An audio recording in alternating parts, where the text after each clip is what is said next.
I am Ferdinand Marcos, and I am the President of the Republic of the Philippines. I stand today on behalf of 110 million Filipinos. Hi everyone, hello universe, it's me again. Shoutout sa inyo mga kababayan. But anyway, mayroon po tayong upload videos updates. Nako po, medyo masilan po ito mga kababayan. Pero binabase po natin ito dito sa post ni Mr. Ramon Tulfo. Siya po ang pinaka-source natin. Shoutout sa mga Marcos Loyalist supporters, Filipino and OFW. Masilan po ito mga beswa. Dumaan lang sa wall ko, pero kayo na pong bahalang humusga. Ano ba ang katotohanan? At tingnan din natin ang mga komento ng mga netizen. Para kumpleto, detalyado, basahin ko po sa inyo. Sabi dito mga kababayan, ayan I stand in defense of my friend Digong who cannot defend himself from an accusation that he, in his own, alam nyo na, basahin nyo na lang po mga kababayan. Kayo na pong bahalang musga. Kayo po, anong kapalagayan nyo? Well, ang source natin dito, si Ramon Tulfo. The accusation which is now going viral is an allegation most foul. O, diba? It's sick, it's unfair, it's below the belt. Yun, diba?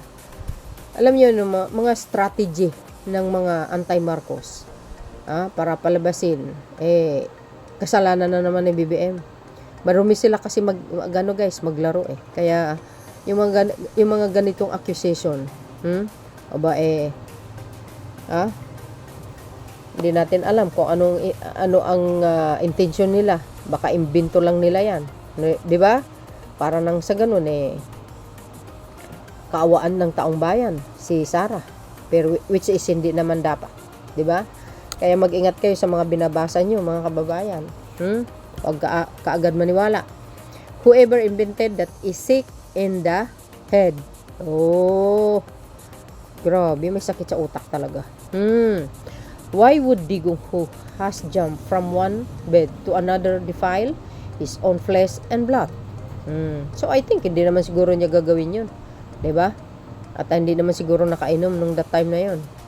Baka nagkataon lang mga kababayan, no? Parang sa tingin ko parang gawa-gawang istoryahin na naman ito ng mga dilis 'di ba? Marumi maglaro mga yan para palabasin kinakawawa sila, ganun. Alam niyo na guys. Sa dami-daming babae, bakit ang anak pa niya? Yun, 'di ba? Bakit nga ba ang anak niya? Alam niyo, hindi natin alam ang totoong istorya, kaya mahirap naman mag-akusa sa isang dating pangulo na wala naman tayong proven. Ito naman pinos ni Ramon Tulfo, pero kung sino man ang nag-imbento nito, mamaya kakasuhan kayo niyan. 'Di ba? So, kala ko ba maraming maraming babae si dating Pangulong Digong. Siyempre, hindi naman niya siguro magawa 'yan sa anak niya, 'di ba? If that rumor was invented by the BBM camp, they're going down to the level of the DDS who are mostly ignorant, stupid, and intellectually or psychologically challenged. Please, let us discuss politics at high level, sabi niya dito. 'Di ba? Kaya sabi ko sa inyo, marumi maglaro itong mga salot na ito. Palabasin sa social media na ganun. Tapos ang bagsak kay PBBM pala. Sa side ni BBM, ang palabas nila inimbento sa BBM supporters. Biro nyo yun. Ganun mga strategiya nila. Pero ang akala nila kasi BO ang mga nasa kampo ni Pangulong Marcos Jr. At never gagawin yan. At alam po natin yan. Sino bang mahilig magbintang? Sino ba ang mahilig gumawa ng fake news? Kwento-kwento. 'Di ba? Sila 'yun. 'Di ba? Bakit nasabi ko? Tingnan niyo yung pulburing video. Sige nga. Saan galing 'yun? 'Di ba sa kanila? You see, kaya dito sa mga ganitong klaseng post na ito, nako, lumang tugtugin na yan para palabasin kasalanan ng camp ng PBBM group o mga vloggers, etc., etc. Yun pala gawain nila.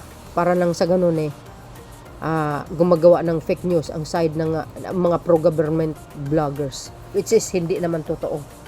O, di ba? Yan nga sabi ko, di ba guys? Yung mga taong mahilig magbintang na magbintang, gawain nila yun. Sabi po dito ng mga nagko-comment. O, sabi dito guys, DDS lang mahilig magpalabas ng ganyang mga post dito sa com. At baka sila din ang gumawa ng balita na yan para palabasin na sinisira ng taong bayan ng mga Duterte na dating bulok. Tama, wag mo na mambintang dahil marumi maglaro ang DDS shit. Mana sa puon, di ba? Hilig sila gawang imbento eh. Oh, nasabi ko imbento, di ba yung si dating Senador Laila de Lima, inimbento mga ebidensya para lang makulong. Wala naman pala katotohanan yun, di kayo naloka. Bakit naman na-involved na naman si PBBM dyan? Hindi ba kayo pwede magbanggit ng ibang tao maliban sa Pangulo? Or dinadawit lagi ang Pangulo para mapansin? Yun na nga eh. Kaya nga, mga kababayan, di ba sinabi ko, expected nyo ang mga paninira ng mga mga salot na yan. Di ba? Kasi ang bagsak niyan kay PBBM naman. Sasabihin galing sa kampo ng Pangulo, ay, sus Mario Joseph. Sino bang magaling gumawa ng fake istorya eh? Di ba sila? True, I don't believe. If PRRD would do that, being a truther myself, seeing how supportive the former president was and how he spoiled her. He loved his daughter. This is definitely fake news. Yes, that is, you know guys, even tayo, kung bagagalit tayo sa pamilya na yan. Pero when it comes this kind of issue, I don't think na magagawa naman ng dating Pangulo. Hindi ako naniniwala dyan. Kung marami siyang babae, bakit kailangan niya pa, di ba? Doon na lang. Sa iba. For me, I'm not the Duterte followers or I'm not Sara Duterte followers. Pero iset aside natin yun. Yung natin sa kanila. Ito dito tayo, di ba? Hindi ako naniniwala tungkol dyan. Yan? Gumagawa lang mga yan. Mga fake storya, di ba? Kasi mahirap kasi mag-assume na totoo yun. Kasi wala tayong pruweba eh. Kung sino man ang nag-imbento, sabi nga ni Montulfo, wala kang konsensya. Sobra na yan. That is a lower than below the belt. Won't stop it. Yun na nga eh. Di ba si Sarah mismo ang nagsabi? Na rape victim siya at may insinuation that it happened when she was young.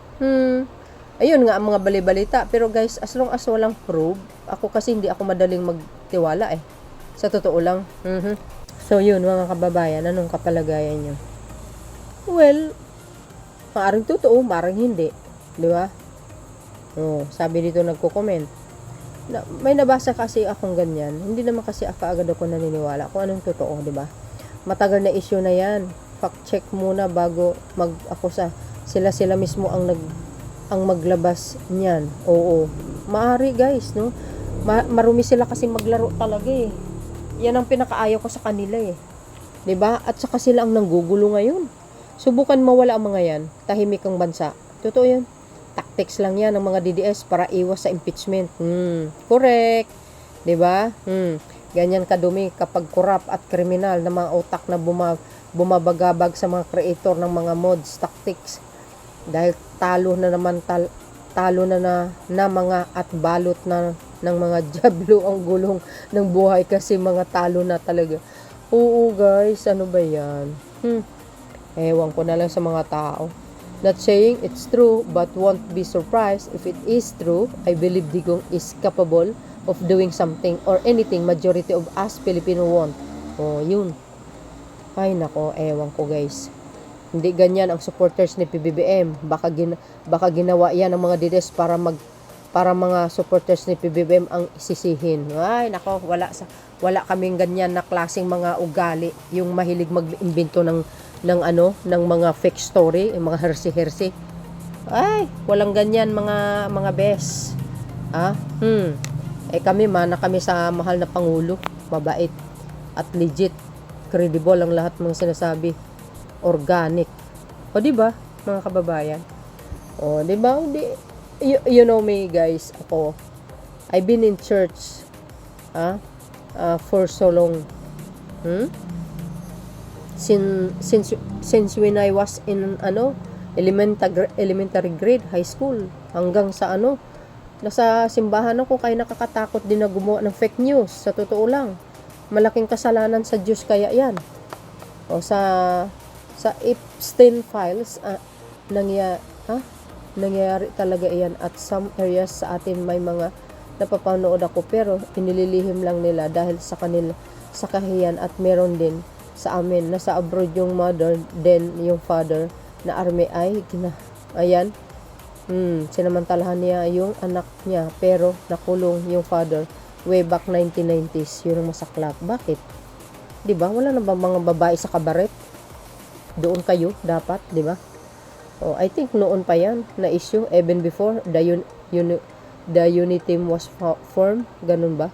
Masyadong desperado at talunan na tapos na ang boxing. Yes. Wala na. Hindi nyo na kayang yan. Hindi nyo na kayang sirain itong gobyerno na ito. Kasi majority ng Pilipino, guys, alam na alam yung ugat ng mga nito, mga ugat ng Duterte. Kung paano sila maglaro. Nasabi rin niya noon ni the late Attorney Eli Pamatong. Oh, really? PBBM ako, pero pagdating sa mga ganyan, usapan below the belt na yan. Kahit kaninong magulang, lalo na't ama, nakakahiya ang mga ganyang paratang. Napakasakit para sa isang ama ang pagchisismisan at pagpistahan ng mga tao. Ang ganyang paratang, huwag naman po sana. Sa sino man nagpapakalat na niyan, palitan yan. Please lang po, huwag mong gawin sa kapwa mo ang ayaw mong gawin sa'yo. So yun, mga kababayan, ano pong palagay nyo? Oo, I think hindi naman totoo yan. Baka gawa-gawa lang nila yan para lang pagbintangan ng mga supporters ni PBBM, no? Malabo po mangyari yan. Kaya mag-ingat kayo sa mga ganitong mga klaseng mga balita. Dapat may source tayo, mga kababayan. Ito, nagkomento lang naman po tayo na kahit sabihin mo hindi tayo makadeterte, pero pagdating sa mga anak, hindi tama po yun. Ayan, yan ang source natin. Para sa akin, yan, parang lang, gawang istorya tapos ipagbintang sa current administration para lalong masira. Di ba, nagpapakalat ng fake news, ganun. Hindi maganda po yun. So, yun mga kababayan, yan ang source natin sa Ramon Tulfo. I'm not saying any bad words about Sara at sa former president, guys. I'm just commenting about dito na hindi naman siguro talaga totoo yan. Di ba? Ano man ang katotohanan sa mga ganyang mga paratang, maghunos dili kayo, mag-ingat kayo sa mga pinagsasabi nyo. Napakasilan po yan. Thank you guys for watching. See you again on my next upload. Bye and babush. God bless Philippines. There's more, guys. Bye everyone.